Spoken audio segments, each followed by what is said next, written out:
When Donald Trump walked back into the White House on January 20, 2025, he came with a list of executive orders designed to energize his MAGA base. Among the sweeping directives he signed in those first frenetic days was one that spoke directly about putting an end to the most talked about conspiracy theory in the world.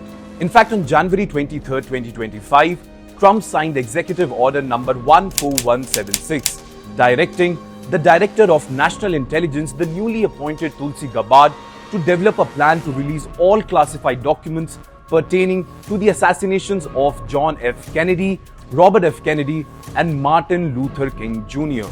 But here's where the story gets interesting. The order gave Gabbard just 15 days to present a plan for releasing the JFK files and 45 days for the RFK and MLK records. A tight timeline, right? Well, this brings us to what happened next. And trust me, you will want to stay with us because this is the story of how Tulsi Gabbard actually got hold of these classified documents. And mark my words, this story has all the drama and suspense to be turned into a big Hollywood movie or a web series someday.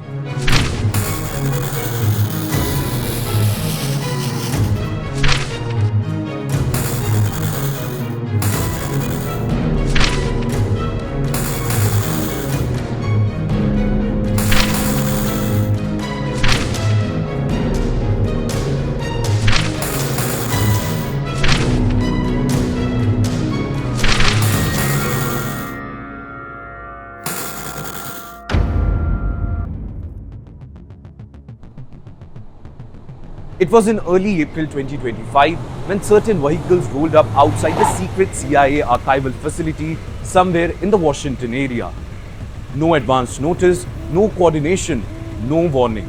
Inside those vehicles sat a team with a singular mission: to seize classified files on the assassination on John F. Kennedy, Robert F. Kennedy, and Martin Luther King Jr. from the CIA's grip. The officials weren't rogue. They were acting on behalf of Director of National Intelligence Tulsi Gabbard, who had apparently grown tired of waiting for the CIA to cooperate with President Trump's executive order demanding swift declassifications of these historical documents. Leading the charge was Paul Allen McDonald, a Defense Intelligence Agency official on temporary assignment to Gabbard's office, who reportedly declared that they were on a mission from the DNI herself. Well, the CIA was completely caught off guard, wasn't even aware it was about to receive direction that day from a higher government agency.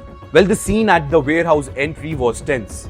In fact, according to a Reuters report which quoted multiple sources, there was shouting and confrontation as Gabbard's team presented documents asserting they had all legal authority to take the files with them or without CIA's approval. In fact, they also warned that anyone impeding the process could be held accountable.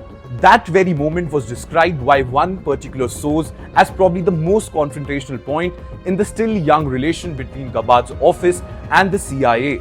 Now, adding a dramatic twist to this bureaucratic showdown was the appearance of A. Fox Kennedy, a CIA veteran herself and daughter-in-law of Health Secretary Robert F. Kennedy Jr., who arrived in her minivan. She didn't even have the necessary security badge to access the warehouse, but was paved through anyway, spending about an hour focusing on digitizing the massive paper archive. What unfolded was a marathon standoff lasting until 2 a.m. the next morning. Interestingly, the CIA insisted on following proper procedures, preserving chain of custody, ensuring security protocols, and using government vehicles for transportation of these very crucial documents, though the ODNI team's demands had to be reconciled with bureaucratic requirements. Files needed to be identified, selected, and carefully transported to the National Archive facility in College Park, Maryland. And finally, the massive trove of documents was transferred to the National Archives. Well, this was the story of how Tulsi Gabbard actually recovered those documents from CIA grips. And indeed, it was an extraordinary episode full of drama, but it also reveals something disturbing about Donald Trump's administration. Different intelligence agencies are operating less like coordinated parts of a whole and more like competing factions.